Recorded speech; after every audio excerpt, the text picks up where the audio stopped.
저는 오늘 여러분들과 함께 그 은혜로 인하여 라는 말씀의 제목으로 함께 은혜를 나누기를 소원합니다.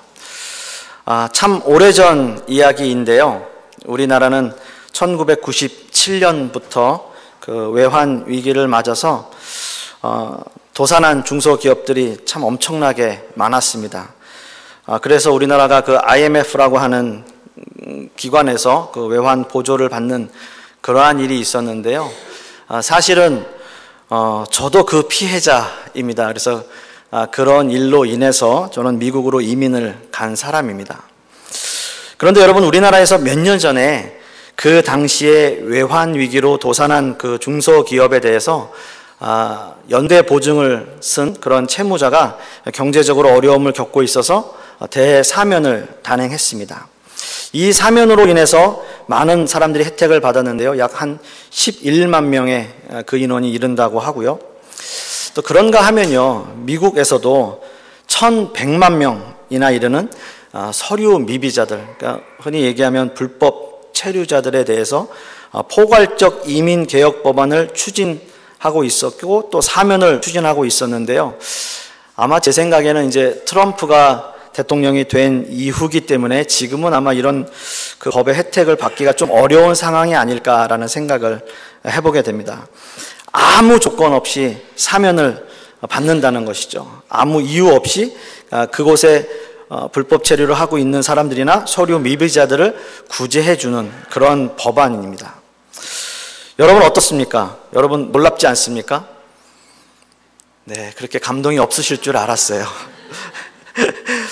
저는 이민자로 참 오래 살았기 때문에 뭐 사면이라든지 아니면 뭐 서류 미비에 대한 내용이라든지 이런 거에 되게 관심이 많고요. 또 그런 일들이 있으면 정말 기쁜 일이고 즐거운 일이다라는 생각을 해보게 됩니다. 여러분들이 이런 말씀에 대해서 마음에 감동이 없거나 또한 이런 말씀에 대해서 별다른 반응을 보이지 않는 것이 어떻게 보면 당연한 일이라고 생각합니다. 왜냐하면 그 일은 나와 직접적으로 연관이 없는 일이기 때문인 것이죠. 여러분 한번 생각해 보십시오. 신앙도 마찬가지입니다. 어떤 사람에게는 하나님의 말씀이 직접적으로 마음에 와 닿고 그 말씀이 마음에 사무치는데 또 어떤 사람에게는 그 말씀이 그렇게 감동적이지 않은 이야기가 되는 것이죠. 믿어지지 않고 왠지 모든 것이 다 신화처럼 들리게 되는 겁니다. 어떤 사람들은 찬양을 드리며 그 가사를 생각하면서 그 찬양이 마음에 와닿아서 감동이 되어지고 눈물을 흘리며 찬양하지만 또 어떤 사람들에게는 오늘 찬양이 왜 이렇게 길까? 오늘 찬양이 왜 이렇게 지루하지? 오늘 찬양은 왜 이렇게 또 시끄럽지? 이런 생각만 하면서 허공을 쳐다보는 사람들도 있다라고 하는 것이죠. 모든 예배 시간도 마찬가지입니다. 예배의 감격에 빠져서 무한한 하나님의 구원의 은혜에 감사하면서 그분을 찬양하고 나의 전심을 드리는 예배자가 있는가 하면 언제 이 예배가 끝날까? 언제 저 설교가 끝날까? 그래서 예배의 절정은 설교를 견디는 것 아니겠습니까? 도대체 몇 분이나 저 사람이 설교를 할까? 저 목사님이 몇 분이나 설교를 할까? 그런 생각만 하면서 앉아 있는 분들은 이 한 시간의 예배가 지루하고 견디기 어려울 것입니다. 왜 이런 현상이 일어날까요? 아마도 예수님의 은혜의 혜택을 깨닫지 못하고 나와 상관없는 일이라고 생각하기 때문이 아닐까요? 물론 어떤 분들은 구원의 은혜를 받았지만 하나님과의 친밀한 교제를 등한시하면서 하나님의 은혜와 멀어지고 있는 사람들도 있을 것입니다. 그러나 여러분 더 심각한 것은요, 그렇게 교회를 오래 다녔어도 은혜에 무감각해지면서 예배의 감격을 누리지 못하고 있는 사람들도 있다라고 하는 것입니다. 여러분, 데이빗 플랫 목사님이라고 하는 분은요, 레디컬이라고 하는 책을 썼는데요, 그 책에서 이렇게 고백하고 있습니다. 한번 들어보십시오. 영적인 기만의 위험성은 지극히 현실적이다. 목회를 하는 입장에서 주일 아침 예배 시간에 예배당을 가득 채우고 있는 교인들 가운데 상당수가 실제로는 구원을 받지 못했음에도 불구하고 자신은 구원을 받았다고 철석같이 믿고 있을지도 모른다고 생각을 하면 소름이 끼치면서 잠이 천리말리 달아난다. 최소한의 대가로 엄청난 축복을 약속하는 신앙 노선을 따르는 그리스도인들이 적지 않기 때문이다 라고 말하고 있습니다.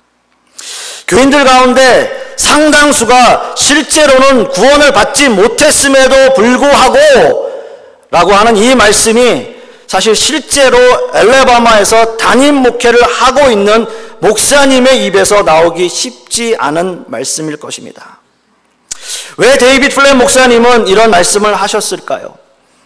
교인들을 향한 안타까운 마음 아니겠습니까? 모든 성도님들이 하나님의 은혜를 맛보기를 간절히 원하는 그러한 목회자의 마음 아니겠습니까? 저도 마찬가지입니다. 저도 모든 성도님들이 이런 하나님의 은혜의 구원을 맛보기를 간절히 마음속에 소원하고 있습니다. 그렇습니다, 여러분. 서두에서 제가 말씀드렸듯이 그 나라의 대통령의 권한으로 사면을 맛본 사람은 아마도 그 은혜에 감사하며 자기의 모든 것을 다 떨쳐버리고 새롭게 인생을 살려고 노력할 것입니다. 사랑하는 성도 여러분, 주님이 주시는 구원의 은혜를 경험하십시오. 그래서 그 은혜의 감격을 누리며 사시는 저와 여러분 되시기를 간절히 소원하겠습니다. 오늘 우리가 함께 읽은 에베소서 2장은요, 인간의 죄에 대하여 그리고 구원에 대하여 선포하면서 하나님의 구원이 인간의 노력과 정성이 아닌 하나님의 은혜에 의한 것이라는 결론에 도달하게 됩니다. 이제 오늘 말씀을 읽은 에베소서 2장 8절의 말씀을 우리가 함께 읽어보겠습니다. 2장 8절 말씀 함께 읽습니다.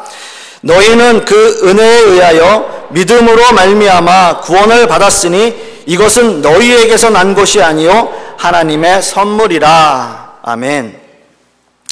에베소서 2장의 말씀에서 중요한 것은요, 빠져있는 접속사를 찾는 것이 굉장히 중요합니다. 에베소서 2장 1절과 4절에는 한글 성경에는 접속사가 생략되어져 있는데요, 1절 말씀에는 또한이라는 접속사를 통해서 2장 1절에서 시작되는 죄에 대한 말씀들이 그 1장 전체의 내용을 배경으로 하고 있다라고 하는 것이고요.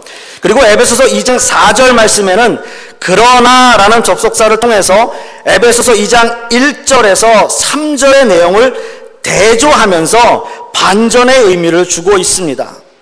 즉 인간은 죄로 죽을 수밖에 없는 존재이지만 그러나 긍휼이 풍성하신 하나님이 우리를 구원하시는 하나님의 구원의 은혜에 대하여 말씀하고 있다는 것입니다. 오늘 우리가 읽은 말씀에서도 역시 한글 성경에는 생략되어져 있지만 헬라어 원문에는 접속사가 있습니다. 그 의미는요, 그 접속사는 왜냐하면이라는 접속사입니다. 이 문장에서 왜냐하면의 의미는 앞절의 내용들을 이어주면서 좀 더 풍성한 의미를 강조하기 위해서 쓰여진 접속사입니다. 하나님은 예수 그리스도와 함께 우리를 살리셨고 일으키셨고 또한 우리를 그리스도와 함께 하늘에 앉히셨다라고 말씀하고 있습니다. 그리고 오늘 말씀을 통해서 왜냐하면이라는 접속사와 함께 그 이유를 설명하고 있습니다. 그리고 그 모든 것은 은혜에 의한 것이며 그리고 8절 하반절 말씀엔 이것이 하나님의 선물이라고 말씀하고 있습니다. 여러분, 선물은 그 값이 얼마이든지 그 값을 치르는 것이 아닙니다. 선물은 말 그대로 값없이 주어지는 것이기 때문인 것이죠. 사랑하는 여인에게 다이아 반지를 끼워주면서 그 손가락에 끼워주면서 사랑해, 나와 결혼해 줄래? 라고 얘기를 해야죠. 그 손가락에 다이아 반지를 끼워주면서 이거 엄청 비싼 거야? 이거 얼마짜리인 줄 알아? 라고 얘기를 하면 아마 뺨을 맞겠죠. 선물은 그 값을 매길 수 없습니다. 어떤 의미에서는 주는 사람의 사랑과 정성 그리고 그 사람의 마음이 아마 그것의 값일 것입니다. 하나님이 우리에게 주신 은혜는 그 값이 없습니다. 오직 그 은혜 안에는 하나님의 독생자 아들 예수 그리스도의 십자가의 희생과 사랑만 있을 뿐입니다. 그렇다면 이 구원의 은혜는 우리에게 어떻게 주어지는 것일까요? 우리에게는 어떤 노력이 필요할까요? 여러분, 죄송합니다마는 우리가 할 수 있는 것은 없습니다. 하나님의 구원의 은혜는 우리의 어떤 노력도 정성도 필요하지 않습니다. 그것은 오직 하나님의 은혜로만이 가능합니다. 오늘 우리가 읽은 말씀에서도 그 은혜에 의하여 라고 말씀하고 있기 때문입니다. 그렇다면 여러분들은 이런 질문을 하실 수 있을 거예요. 오늘 읽은 본문에서도 그 은혜에 의하여 믿음으로 말미암아 라고 되어 있듯이 믿음으로, 즉 먼저 믿어야 구원의 은혜를 얻는 것이 아니겠습니까? 라고 질문을 할 수 있습니다. 예, 물론 믿어야 합니다. 그리고 열심히 우리가 믿어야 합니다. 하지만 하나님이 인간에게 베풀어 주시는 구원에는 순서가 있습니다. 많은 분들이 이런 생각을 하게 됩니다. 내가 믿어서 구원을 받은 것이냐, 아니면 하나님이 먼저 구원하셨기에 믿게 되었느냐라고 하는 것이죠. 대부분의 성도님들이 생각하는 것은 내가 믿었기 때문에 구원을 받게 되었다라고 생각할 수 있어요. 마치 세상에 여러 종교들이 있는데 내가 선택한 것이 기독교다라고 생각을 하는 것이죠. 하지만 성경에는 우리의 노력으로 구원에 이르는 길은 없다라고 말하고 있습니다. 내가 찾는 것이 아닙니다. 내가 선택한 것도 아닙니다. 믿음은 구원의 원인이 될 수 없다라는 거예요. 오직 그리스도가 구원의 원인이 되는 것입니다. 믿음은 여러분 하나의 도구이고요. 믿음은 구원 이후에 나를 영원한 구원에 이르게 하는 과정을 의미하기 때문입니다. 구원의 은혜에는 믿음보다 먼저 하나님의 부르심이 있고 거듭남이 있습니다. 우리는 이것을요, 중생이라고 부릅니다. 다시 태어나는 것이죠. 이 과정은요, 전적인 하나님의 은혜의 섭리입니다. 인간의 노력이 전혀 포함되지 않은 전적인 하나님의 은혜이고 하나님의 역사라는 것입니다. 여러분이 너무나 잘 아시는 요한복음 1장 12절에서 13절 말씀을 보시면 중생에 관해서 이렇게 말씀하고 있는데요. 영접하는 자, 곧 그 이름을 믿는 자들에게는 하나님의 자녀가 되는 권세를 주셨으니 라고 말씀하고 있습니다. 자, 여기까지만 보면요, 영접하는 자, 그 이름을 믿는 자들이라고 말씀하고 있으니까, 자, 보십시오, 먼저 믿어야 하는 것이 아닙니까? 라고 말씀하실 수 있어요. 자, 그런데 그 다음 구절을 보시면요, 이는 혈통으로나 육정으로나 사람의 뜻으로 나지 아니하고 오직 하나님께로부터 난 자들이니라 라고 말씀하고 있습니다. 이것이 바로 중생입니다. 사람의 뜻, 사람의 생각, 사람의 노력으로 되는 것이 아니라 오직 하나님께로부터 난 자들을 의미합니다. 따라서 믿음은 중생 이후에 이루어지는 신자의 삶의 여정이지 믿음이 그 구원의 근거는 아니라는 것입니다. 즉, 그 구원은 오직 하나님의 은혜에 의해서만 가능한 것입니다. 여러분 보십시오. 에베소서 2장에서 우리의 존재는 죽은 존재였다고 말씀하고 있습니다. 즉, 영적으로 죽었다는 의미가 죽을 뻔했다라는 것 아니고요, 죽을 수 있다라는 것도 아닙니다. 죽었다입니다. 좀 더 직설적으로 말씀드리면 하나님을 믿지 않는 사람들은 영적으로 이미 죽었다는 것입니다. 여러분, 죽었다고 한다면 살려달라고 애원할 수 없습니다. 살려달라고 애원하는 것은 아직 죽지 않았다라는 것이죠. 죽은 사람은 살려달라고 애원할 수 없습니다. 우리의 영적 상태가 죽었다면 우리는 하나님께 살려달라고 애원할 수 없는 것입니다. 우리의 영적 상태가 죽었다면 우리는 하나님께 애원하고 또한 우리를 살려달라고 할 수 없는 존재이기 때문에 우리는 이미 죽었다라고 이야기하고 있습니다. 우리는 그렇게 하나님 앞에 애원할 수 없는 존재입니다. 여러분, 이 말씀의 의미에는 구원의 은혜에 있어서 우리는 어떠한 노력도 할 수 없다라는 것을 의미하고 있는 것입니다. 사랑하는 성도 여러분, 구원의 은혜가 왜 하나님의 선물인지, 또 왜 값없이 주시는 하나님의 은혜인지 여러분 이제 아시겠습니까? 우리의 노력이 포함되지 않았기 때문입니다. 전적인 하나님의 은혜이기에 우리는 더욱더 하나님의 구원의 은혜에 감사하며 감격하며 살아야 할 것입니다. 이런 구원의 은혜를 맛보시는 저와 여러분 되시기를 간절히 소원하겠습니다. 이제 오늘 읽은 본문 에베소서 2장 9절의 말씀을 함께 읽어주십시오. 2장 9절 말씀 함께 읽겠습니다. 행위에서 난 것이 아니니 이는 누구든지 자랑하지 못하게 함이라 라고 말씀하고 있습니다. 지금 읽은 이 말씀은 앞절 8절에 대한 부연 설명입니다. 아마도 바울 사도는 그 당시에 회심한 이방인들과 또한 유대주의자들이 주장하는 율법을 행함으로 구원에 이를 수 있다는 그들의 주장을 염두에 두고 이 글을 기록한 것이 아닐까 생각합니다. 하나님을 믿는 믿음에 있어서는 반드시 믿음의 행위가 수반되어지지만 자칫 잘못하면 그 행위가 하나님 앞에 자기 만족과 자만심에 대한 근거가 되어진다는 것이죠. 바울 사도는 늘 믿음으로 말미암아 의롭게 된다는 것을 강조했고, 그런 의미에서 누구든지 자랑할 수 없다라고 말씀하고 있습니다. 여러분, 사실 자랑으로 따지면요, 성경에서 바울 사도만큼 자랑할 것이 많은 사람이 없을 것입니다. 바울은 자신에 대해서 이렇게 소개하고 있는데요. 빌립보서 3장 5절 말씀에 나는 8일 만에 할례를 받고 이스라엘 족속이요 베냐민 지파요 히브리인 중에 히브리인이요 율법으로는 바리새인이요 라고 말하고 있습니다. 이 말은요, 자신이 완전한 유대인임을 강조하고 있는 것입니다. 그리고 베냐민 지파는 야곱이 가장 사랑했던 라헬의 소생이라는 뜻입니다. 베냐민 지파는 이스라엘의 초대왕 사울을 배출한 지파고요, 분열 왕국 시대의 모든 지파가 다윗 왕조를 반역할 때 다윗 왕조를 섬겼던 전통이 있는 지파입니다. 그런가 하면 사도행전 22장 3절 말씀을 보시면 나는 유대인으로 길리기아 다소에서 났고 이 성에서 자라 가말리알의 문화에서 우리 조상들의 율법의 엄한 교훈을 받았고 오늘 너희 모든 사람처럼 하나님께 대하여 열심히 있는 자라라고 설명하고 있습니다.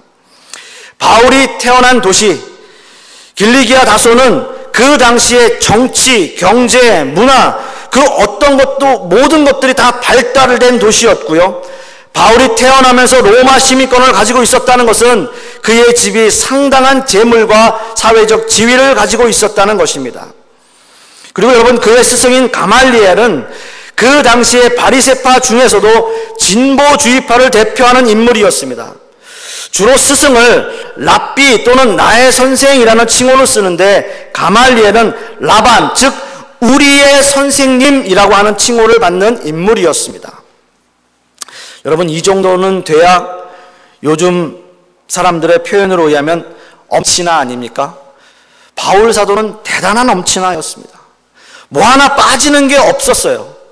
자랑할 것이 너무나 많았습니다. 그럼에도 불구하고 바울 사도는 자신이 자랑할 수 있는 그 모든 것들을 배설물로 여겼습니다. 이 말은 자신의 자랑거리가 나쁘다 이런 정도로 표현하는 것이 아니라 자기의 자랑하기 쉬운 그 모든 것들을 다 배설물로 여겼다라고 하는 것입니다. 내가 무엇을 했는가, 내가 어떤 일을 했는가, 나로 인해서 어떻게 바뀌었는가에만 관심을 가지고 있는 그러한 신앙인들에게는 참 안타까운 일일 것입니다. 여러분, 요즘 시대에는요, 그 일이 얼마나 복음적인가, 하나님의 말씀 중심인가, 은혜 중심인가, 이런 것들에는 관심을 가지고 있지 않습니다. 어느덧 교회에서도 가장 큰 적수는 선하고 종교적인 사람들이 되었는지도 모르겠습니다. 자신의 행위를 기반으로 신앙을 쌓아 올린 사람들은 내 자신이 교회를 변화시키고 자신이 사람들을 변화시킬 수 있다 착각하는 것입니다. 하지만 성경은 분명히 말하고 있습니다. 행위에서 난 것이 아니다라고 말씀하고 있습니다. 우리의 어떤 행위에서 시작된 것이 아닙니다. 오직 하나님의 은혜이며 성령의 역사로 말미암아 이 모든 것들이 이루어지는 것입니다. 사랑하는 성도 여러분, 신앙생활하면서 가장 큰 덕목 중에 하나는 겸손입니다. 그는 익을수록 머리를 숙이게 되어 있는 것입니다. 목사님들도요, 그래서 처음 신학교를 나오고 처음 목사 안수를 받고 목회를 하고 설교를 하면요, 정말 잘할 것 같아요. 나만큼 설교 잘하는 사람이 있을까? 라고 생각될 정도로 설교하면 모든 사람들이 막 눈물을 흘리고 감동을 받아서 어찌할 줄을 모르고 그런 생각을 하면서 신학교를 졸업하고 목사 안수를 받습니다. 이런 이야기가 있어요. 40대의 목회자는 청중을 바라보면서 한 사람이라도 졸지 않고 집중해서 내 설교를 듣도록 열심히 설교 준비를 합니다. 그리고 속으로 이렇게 생각을 해요. 한 사람이라도 내 설교 시간에 졸거나 듣지 않는다면 나는 이 교회를 떠나겠다. 그런 생각을 하는 겁니다. 그런데 50대가 되면요, 생각이 좀 바뀌어요. 한 사람이라도 내 설교를 경청하고 듣는다면 나는 교회를 지킬 것이다 라는 생각을 하게 돼요. 그런데 60대가 되면요, 아무도 내 설교를 듣지 않는다 하더라도 주님만이 내 설교를 들어주시면 나는 이 교회를 지키고 이 강단을 지키리라 라는 생각을 하게 되는 거예요. 저는 49살입니다. 아직 40대예요. 그러나 그 경계선에 있습니다. 이제 한 사람이라도 제 설교를 들어주시길 원하는 그 나이를 내년에는 갈 거예요. 아직은 40대이기 때문에 한 분이라도 제 설교 시간에 졸지 않는 그 마음을 가지고 있습니다. 겸손해지는 것이죠. 나이가 들고 연륜이 쌓일수록 우리는 더 겸손해지고 겸손해져야 할 것입니다. 예수님은 철저히 자신을 낮추셨죠. 하나님의 아들이시고 하나님이심에도 불구하고 사람으로 이 땅에 오셨고 또 그 당시에 가장 처참한 형벌이라고 생각하는 그 십자가에서 우리를 위해 목숨을 내어놓으셨습니다. 예수님은 이렇게 겸손하게 자신을 낮추시며 그 어떤 행위로도 그 어떤 행위를 자랑으로 삼지 않으셨다라는 거예요. 그리고 자신을 희생하셨습니다. 이것이 하나님의 은혜이고 사랑입니다. 이런 은혜와 사랑 앞에서 우리는 그 어떤 것을 자랑할 수 없습니다. 도대체 우리의 어떤 행위가 하나님 앞에 자랑거리가 되겠습니까? 아무것도 없습니다. 그 어떤 것도 자랑할 수 없습니다. 오직 은혜입니다. 그리고 오직 사랑입니다. 사랑하는 성도 여러분, 이 은혜와 사랑 가운데 머무시는 저와 여러분이 되시기를 간절히 소원하겠습니다. 이제 마지막으로 오늘 읽은 본문 에베소서 2장 10절의 말씀을 함께 읽겠습니다. 에베소서 2장 10절 말씀을 함께 읽겠습니다. 우리는 그가 만드신 바라 그리스도 예수 안에서 선한 일을 위하여 지으심을 받은 자니 이 일은 하나님이 전에 예비하사 우리로 그 가운데서 행하게 하려 하심이니라. 아멘.